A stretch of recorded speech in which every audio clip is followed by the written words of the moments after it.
더드림교회 성도 여러분 반갑습니다. 안동영 목사입니다. 오늘 수요 신앙 강좌는 팀 켈러 목사님의 책 답이 되는 기독교 11번째 시간입니다. 다음 주까지 하면 이제 맞춰지게 됩니다. 이제 결론 부분인데요. 파트 3 결론 부분의 큰 제목은 뭐냐면 미로를 헤매는 현대 세속주의의 출구 찾기입니다.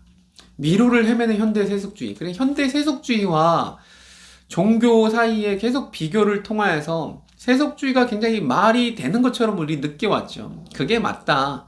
이성적이다. 합리적이다. 과학적이다.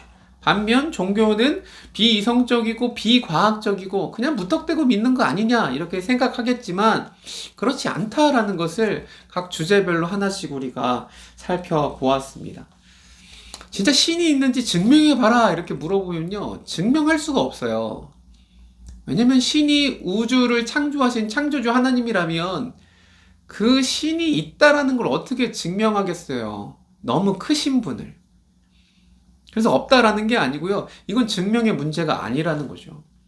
신이 있다라고 증명할 수도 없는 반면에 신이 없다라고도 증명할 수가 없어요. 그래서 종교도 세속주의도 둘 다 명백하게 증명해낼 수 없고 이 둘 다 사고와 신념 체계이므로 서로 비교하고 대조해서 어느 쪽이 가장 말이 맞는지를 우리가 봐야 되는 것이죠.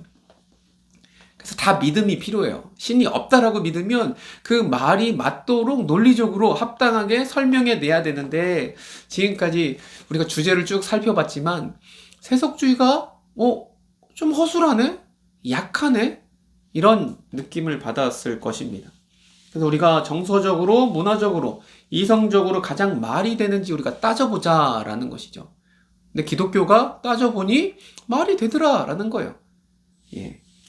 그래서 우리가 2과에서 6가지 주제에 대해서 우리가 나눴었거든요. 그러니까 인생의 6가지 필수 요소. 그러니까 사람이 살아가는 데 있어서 없어서는 안 될 6가지 필수 요소를 6가지로 봤는데 그게 뭐냐면 삶의 의미, 삶의 의미, 만족, 행복에 가는 거죠. 자유, 정체성, 희망, 정의 이런 주제들을 가지고 쭉 이야기를 나눴습니다. 세속적인 설명도 뭐 일부는 맞을 수 있어요. 근데 명백하진 않아요. 그리고 수많은 문제점들이 있어서 굉장히 흔들리더라라는 것이죠. 반면 기독교는 그것에 대한 한계에 대한 답을 나름 갖고 있고 굉장히 충격적인 그런 제안을 하고 있는 것이죠. 그래서 이런 주제에 관해서 간단히 요약하듯 제가 결론 부분만 말씀드리면 기독교는 뭐라고 말합니까? 고난조차 앗아갈 수 없는 삶의 의미를 말하고 있습니다. 삶의 의미는 내가 지어내거나 내가 결정하는 게 아니고 하나님으로부터 받는 것, 주어지는 것이거든요. 그래서 고난조차도 앗아갈 수가 없어요. 그것에서도 의미가 있다라고 기독교는 말하는 거예요. 그래서 용기가 있어요. 예. 그다음 환경에 좌우되지 않는 만족.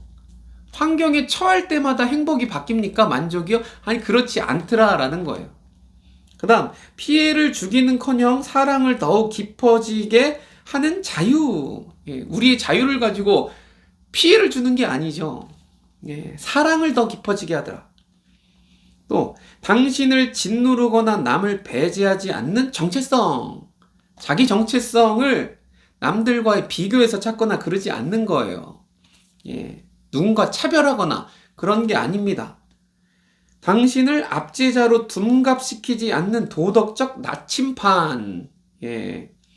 압제자로 박히지 않아요. 압제받는 자리에서 압제자로 가지 않아요. 십자가 때문에 그렇습니다. 다음 마지막 죽음까지 포함해 모든 무엇에든 맞설 수 있는 희망. 희망. 그래서 기독교는 희망을 말하는 종교인 것이죠. 그래서 세속주의도 굉장히 이런 철학과 과학과 여러 가지 사상들을 통하여서 인생에 대해 말을 하는데 그것도 완벽하지 않고 허술함이 있고 기독교는 이런 것들을 말한다라. 그러니까 어느 게 더 말이 되느냐. 도덕적으로, 정서적으로, 문화적으로 한번 비교해보고 생각해보자라는 그런 말입니다. 예, 타당하다. 그래서 예수 믿는 것, 하나님이란 존재를 믿는 것이 타당하다, 합당하고 말이 된다라는 것입니다. 사랑하는 성도 여러분, 하나님은 살아계십니다. 그리고 살아계신 하나님은 온 세상을 창조하셨고 우리를 존귀하게 만드셨습니다. 우리를 향한 목적이 있어요. 인생의 목적. 이런 것들이 기독교에서 말하는 것인데, 그렇다고 해서 비이성적인 게 아니거든요. 그렇다고 해서 비과학적인 게 아니거든요. 그래서 서울대 천문학과 교수님, 우종화 교수님도 예수를 잘 믿거든요. 또 이렇게 예수 믿는 물리학자도 있고, 그럼 그 사람들이 바보라서 종교를 갔습니까? 아닌 거예요, 여러분. 이것은 자기가 선택하는 어떤 신념이죠. 가치관이죠. 예, 그렇게 믿는 거예요. 그러니까 신이 없다라고 하는 것도 믿는 거예요. 증명의 문제가 아니고. 그래서 이번 11과에서는 하나님이 살아계신다, 다른 말로 하나님이 존재하느냐라고 하는 그 증명을 다시금 생각해 보기를 원합니다. 그래서 6가지 하나님의 존재 증명, 이거 사실 굉장히 고전적이거든요. 고전적인 그런 6가지 방법입니다. 제가 철학과에 가서 배웠던, 원래 철학자들이 신 존재 증명 이런 거 많이 해요. 칸트나 다 그런 거부터 합니다. 그때 했던 내용들이라 저에게는 좀 익숙한데 여러분에게는 익숙하지 않을 수도 있고 한데, 아무튼 최대한 간단하게 이 6가지 신 존재 증명 한번 얘기를 나눠보도록 하겠습니다. 첫 번째는 제목이 이렇게 달려있는데, 경이로운 우주를 보라. 여러분, 경이로운 우주, 밤하늘에 서울에서 별을 보기도 힘들지만 아무튼 진짜 빽빽하게 별이 있는 시골에서 이렇게 별을 보면 너무 경이롭지 않습니까? 별들이 우리한테 떨어지지 않는 게 신기하지 않아요? 경이롭다, 놀랍다라는 것이죠. 어떻게 이렇게 1년이 딱딱딱딱 맞아가고 봄, 여름, 가을, 겨울로 더워지고, 물론 기후 위기 때문에 많은 자연 재해들이 있지만 어떻게 이렇게 매번 그러냐라는 거죠. 중력과 이런 빛의 속도와 이게 완벽해요. 어떻게 이럴 수 있느냐? 물론 과학자들은 설명을 하죠. 근데 우리는 그것을 보고 뭘 말하냐면 하나님이 존재하시다라는 것을 느낀다라는 것입니다. 그리고 하나님은 어떻게 존재하시느냐? 그냥 하나님은 존재하시기 때문에 존재한다라는 거예요. 그러니까 성경에도 하나님의 이름들이 여러 가지 나오지만, 모세가 물어봤을 때 나는 스스로 있는 자다 그랬어요. 여러분, 나는 스스로 있다라는 게 무슨 말이냐면 나의 존재의 원인, 근원이 없다라는 뜻입니다. 그냥 나 스스로 있는 거야. 나는 나예요. 나는 나예요. 난 누구 때문에 있지 않아요. 저는 엄마 아빠가 결혼해서 낳았으니까, 그러니까 나의 존재의 원인은 부모님이 되는 거예요. 그러니까 이렇게 올라가는 거죠, 늘. 그게 과학적인 방법이에요.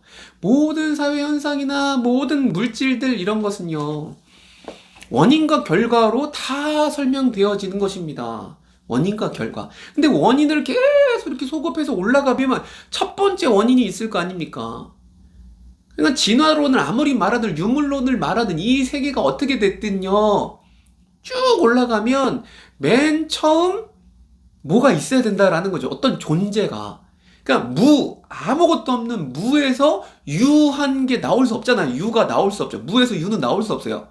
항상 유에서 유로 진화되든 어떻게 되든 나오는 거지, 아무것도 없는 거에서 어떻게 뭐가 나오냐고요. 이건 과학자들도 다 말하는 거죠.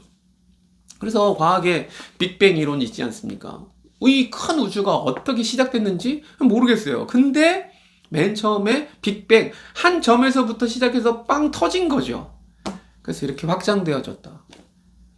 그럼 물론 모든 물질은요?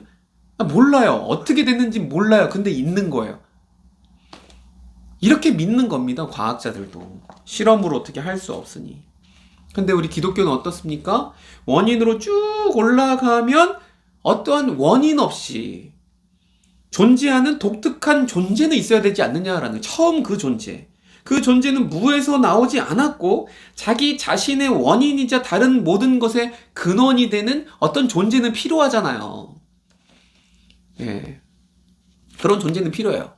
제1 존재, 제1 원인, 이렇게 철학 시간에 배웠던 것 같은데.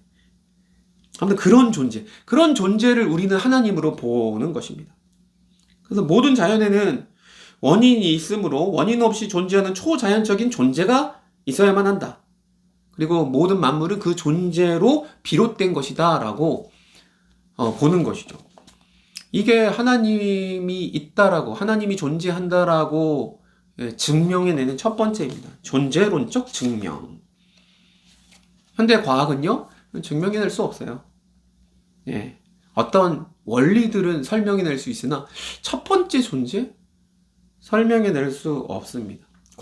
현대 과학은 세상의 실존을 설명할 능력이 전혀 없습니다. 예. 자연세계가 있고 그 너머에 존재했고 지금도 이 자연세계를 돌리고 있는 지탱하는 뭔가가 있을 텐데 그것이 설명해낼 수가 없는 거죠. 그래서 우리나라가 우리 지구를 봐도요, 하루에 한 번 이렇게 자전하잖아요. 그리고 1년에 한 번 태양을 이제 중심으로 공전을 하잖아요. 태양은 가만히 있습니까? 아니요. 태양도 우리 은하계를 겁나 빠른 속도로 돌고요. 그러니까 우린 그걸 쫓아가면서 돌고 막 이렇게 돌면서 엄청 복잡해요. 우주가요. 근데 과학자들이 이렇게 우주를 보면 이 경이로움 속에 그걸 저절로 됐다? 이걸 믿는 게 되게 더 믿음이 필요한 게 아닌가. 그래서 단순하게 생각하면 이 모든 것이 있게 한 첫 번째 존재는 필요하니까 그 존재, 우린 그것을 하나님이라고 믿는 것이죠. 그래서 하나님이 있다라고 우리는 그렇게 증명하는 것입니다. 두 번째, 미세조정 증명이라고 하는데요.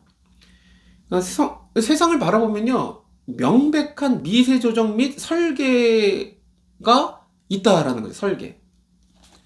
이 세상을 보십시오. 이렇게 정확하게 맞아떨어지도록 누군가 설계하지 않고는 이렇게 되기 너무 어렵다라는 것이 불가능하다. 온 우주를 보십시오. 여러분, 외계인이 있다고 생각하십니까?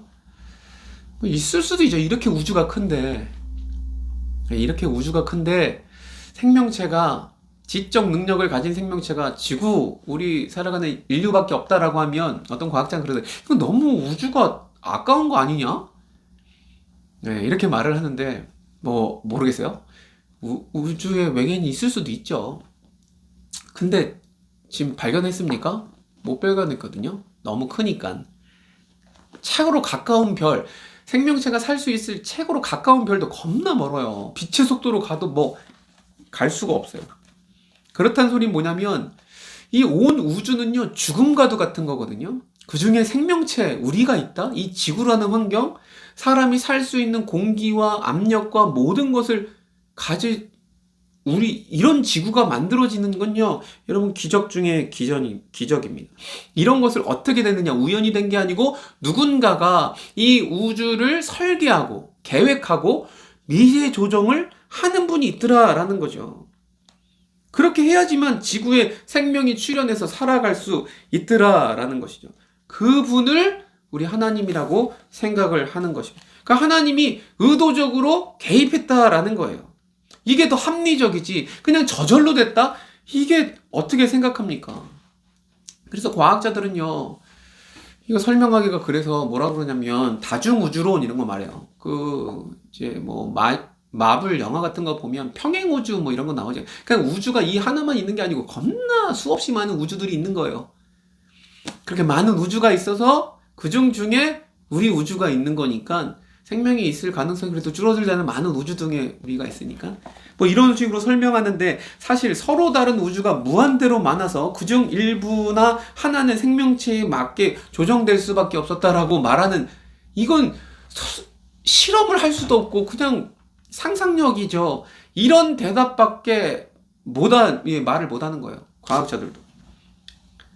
그냥 영화로만 말을 해야지 말이 안 되는 거예요. 저는 그런 걸 믿느니 차라리 하나님이 계시고 하나님이 우리 가운데 개입하셔서 미세 조정을 하시고 설계하시고 이렇게 만드셨다라고 믿는 게 더 낫더라라는 것입니다. 그러니까 여러분, 하나님을 꼭 믿는 게 비과학적인 게 아니에요. 저는 진짜 합리적으로 하나님이 있어야 될 것 같은 거예요. 하나님이 있어야. 세 번째, 신존재 증명. 예. 세 번째는요, 도덕의 실제입니다. 도덕의 실제. 이거 9장에서 이거 좀 많이 다뤘던 내용입니다.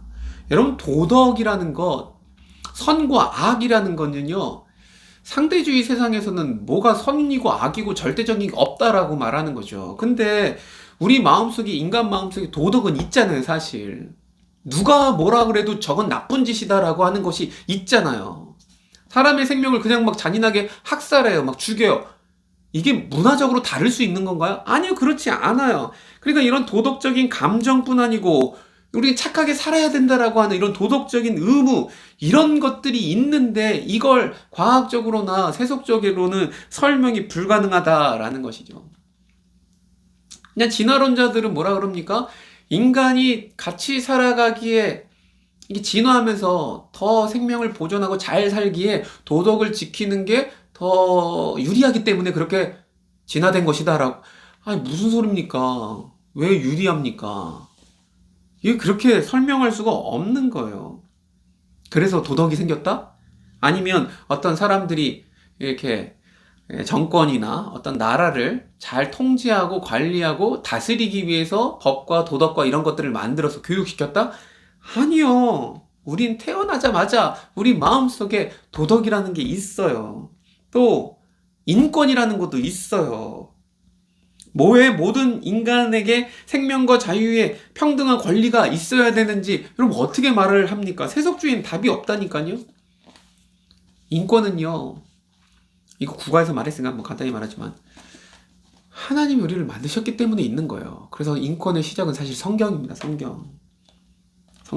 그래서 인권은 하나님이 창조하신 우주, 하나님이 창조하신 이 세계, 신앙 안에서 인권이 더 말하기 좋은 것이지, 하나님 없이는 인권이 또 도덕이 어떻게 존재하는지 설명하기 어렵더라라는 것입니다. 그리고 여러분 마음에 도덕성이 조금이라도 있으면 그 사람은 신이 있다라는 걸 믿는 자입니다. 네 번째, 의식.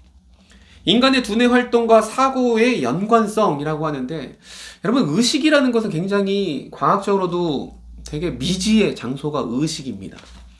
사람이 생각하는 거죠.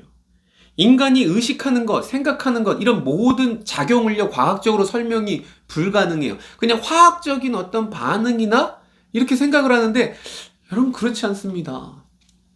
여러분 우리가 사고하는 것, 의식하는 게 얼마나 이게 복합적인, 복잡한 건지 몰라요. 우리가 상상하는 거 말이죠. 아니면 누군가를 의식하는 거, 아니면 나를 의식하는 거, 이런 복잡한 뇌의 과정이요, 그냥 화학적으로 어떻게 될 것이다? 이걸 과학적으로는 설명해 낼 수 없더라. 그래서 아무도 두뇌 활동과 사고의 연관성을 과학으로 설명할 수 없다.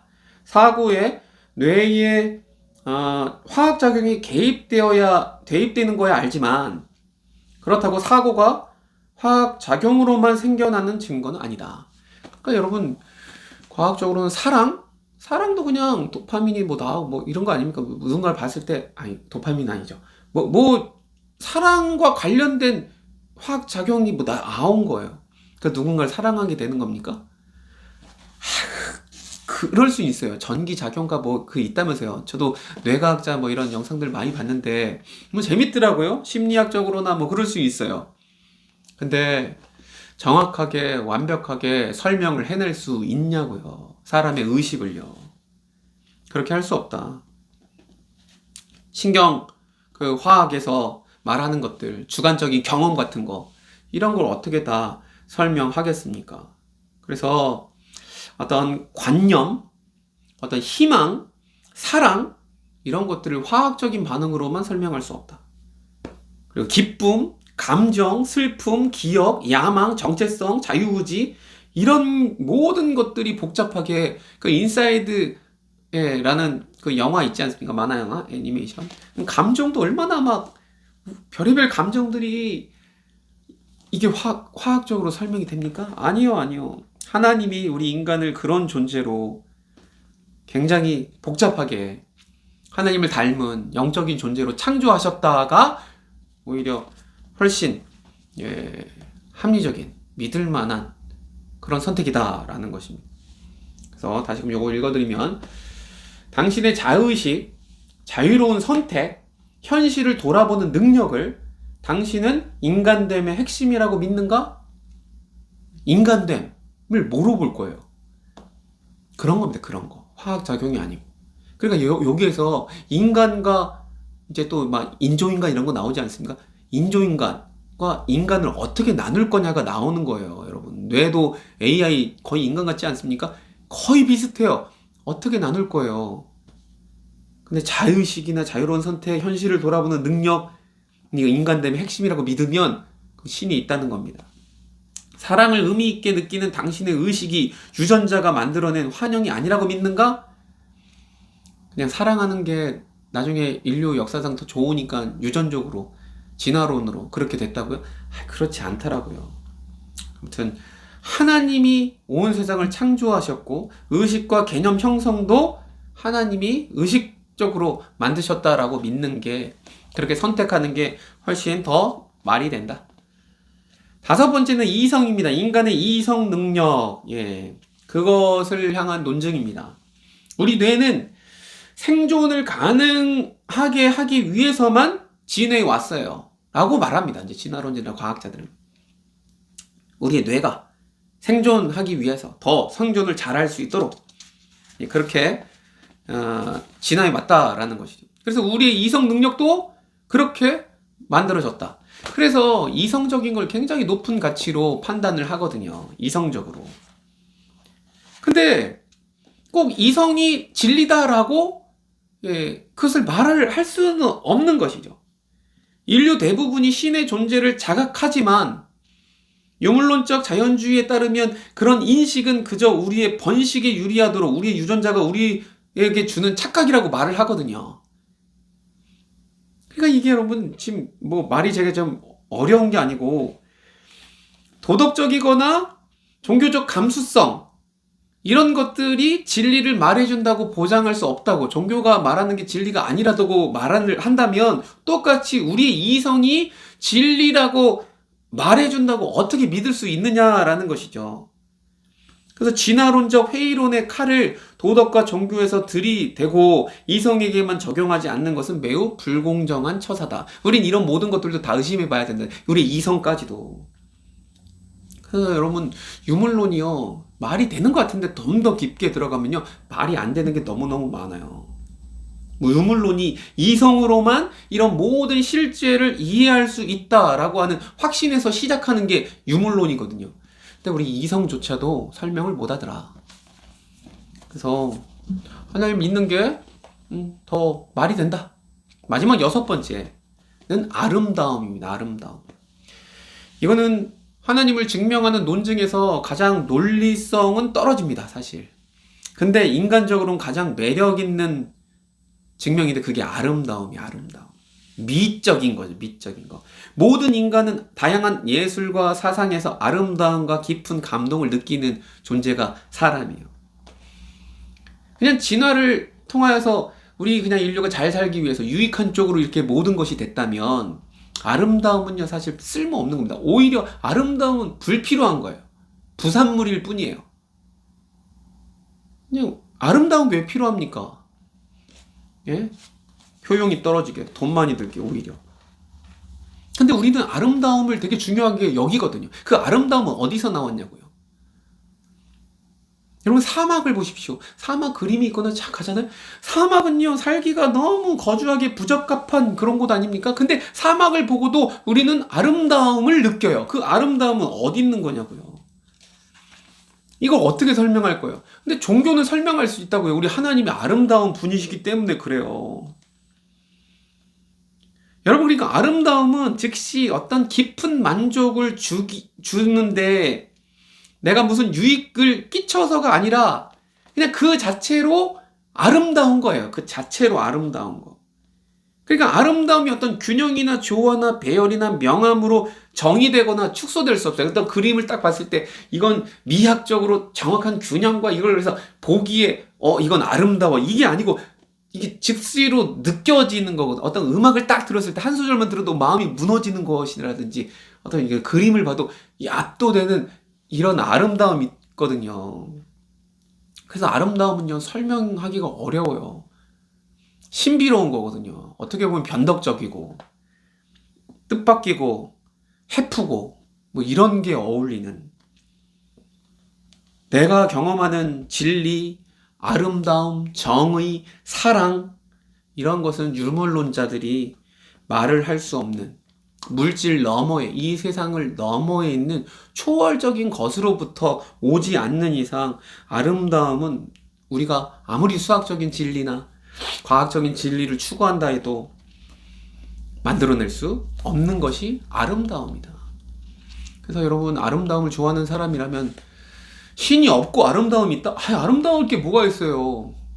예. 굳이 음식도 아름답게 먹을 이유가 뭐가 있어요. 그냥 맛있게 먹는 거지. 아름다움 없어도 됩니다.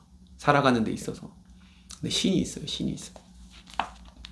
여러분, 노벨 문학상 받은 한강 작가, 오늘 그 시상식 하는 거 봤는데요. 감동적이지 않습니까? 여러분, 자랑이지 않습니까? 한강 작가, 우리나라.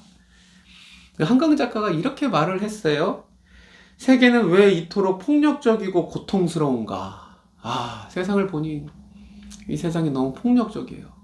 고통스러워요. 맞지 않습니까? 근데 동시에 세계는 어떻게 이렇게 아름다운가?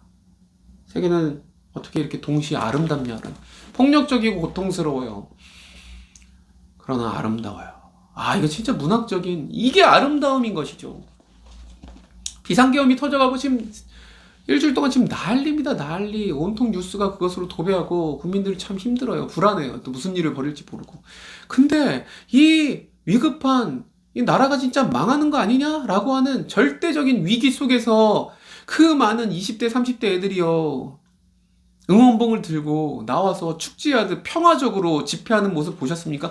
저는 그래서 민주주의 살아있다는 생각을 느끼고, 그 애들 보는 것 자체로도 아름다움을 느껴요. 그래서 이 세상은요, 한강 작가가 말한 게 맞아. 고통스럽고 폭력적이에요. 근데 동시에 아름다워요. 희망이 있어요. 이런 말을 하려면 하나님 없이는 말을 할 수가 없다라는 겁니다. 유물론적인 세계관에서는. 사람이 사람 죽이는 게 왜 죄입니까? 설명할 수가 없어요. 그냥 괜찮은 거예요. 그리고 죽고 나면 다 그냥 원자로 사라지는 거예요. 선과 악이 무슨 소용이 있습니까? 아무 소용 없어요. 삶의 의미? 여러분, 이런 게 삶의 의미예요. 아름다움. 참 아름다움. 아무튼 우리 기독교인은 이런 6가지 정도를 가지고 신이 있다라고 증명하는 것이죠. 우리가 무턱대고 믿는 게 아니고, 나는 하나님이 있다고 믿는다. 그리고 하나님이 있다고 믿는 세상에서 살아가는 게 오히려 인간이 필요한 이런 모든 것들을 설명하기에 더 합당한 선택이더라라는 것이죠. 그럼 하나님을 싹 제거하고 설명을 해달라라는 거죠. 이때까지 말했던 것, 주제들을 가지고 설명할 수 없어요. 그래서 여러분, 종교는요, 쇠퇴하지 않습니다. 없어지지 않습니다. 종교가 과학으로, 또 여러 가지 다른 것들로, 철학으로, 가르침들, 교훈으로 다 많이 대체되고 바뀌어왔지만 종교는 쇠퇴하지 않아요.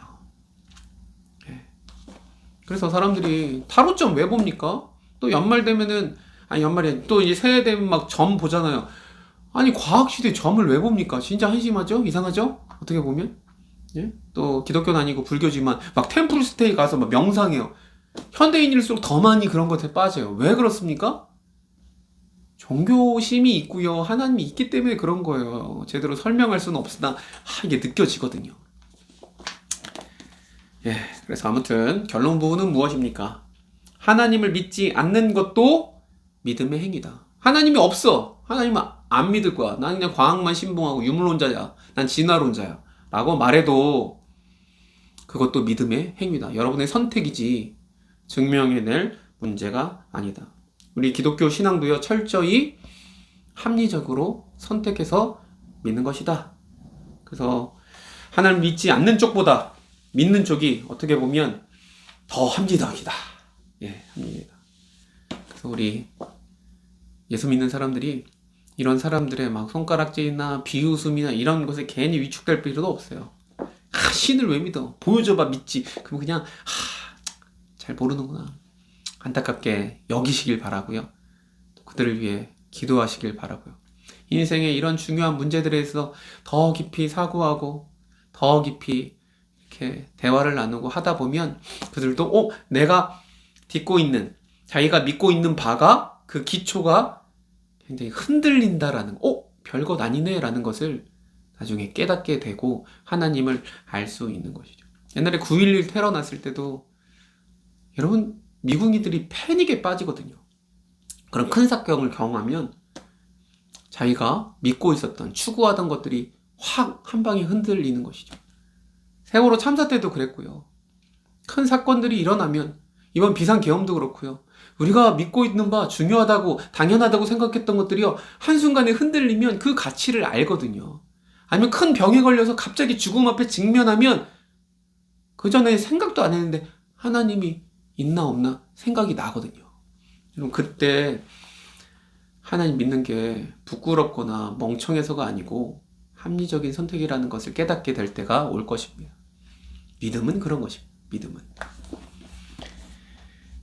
그래서 요 내용 잘 다시 한번 생각해 보시고요. 요건 그 김영근 목사님의 책 그 풍성한 삶의 초대 2과의 이제 신존재 증명 뭐 이런 거에 좀 나오는 그거랑 뭐 3과도 연관이 되긴 아무튼 다 연관되는 내용이니까 하여튼 신은 증명해내는 그런 문제가 아니고 가치관이고 신념이고 믿고 있는 전제에 관한 것이다. 이런 것입니다. 다음 주에는 기독교 신앙은 답을 줄 수 있다. 이 책의 제목이죠. 답이 된다. 그래서 예수에 대해서 마지막으로 딱 말하고 끝나게 되겠습니다. 하여튼 지금까지 잘 따라오신 거 감사하고요. 이런 것을 할 때마다 이게 예수를 우리 하나님이 있다라는 걸 이렇게 막 6가지로 논증해서 믿어야 되느냐? 우린 믿어지니 얼마나 감사해요. 사실 예수를 믿는 게 참 기적이고요. 사실 감사해요. 안 믿는 분들 뭐 이렇게 믿어라 이렇게 폭력적으로 강요할 수 없는 것이죠. 근데 그들을 향해서 좀 기도하고 기회가 되면 깊은 대화를 통하여서 그들도 좀 생각해보고 그들이 믿고 있는 바가 얼마나 사실은 흔들리는 것인지, 이런 흔들리는 세상 속에서 진짜 우리 하나님을 믿으면 반석 위에 쓴 것처럼 흔들리지 않을 텐데요. 하여튼 그런 사람들을 위하여서 좀 기도하며 자신도 또 돌아보는 그런 시간 갖기를 원합니다. 오늘 같이 고민했던 것들 우리 하나님을 생각하면서 이 믿음이 있어서 참 감사합니다. 말이 되는 세상입니다. 하나님의 뜻을 우리가 몰라서 그렇지 이 세상 하나님의 뜻 가운데 다 또 조정되거든요. 하나님께서 선하게 인도해 주시기를 간절히 기도하는 이 밤 되기를 소망합니다. 같이 기도하겠습니다.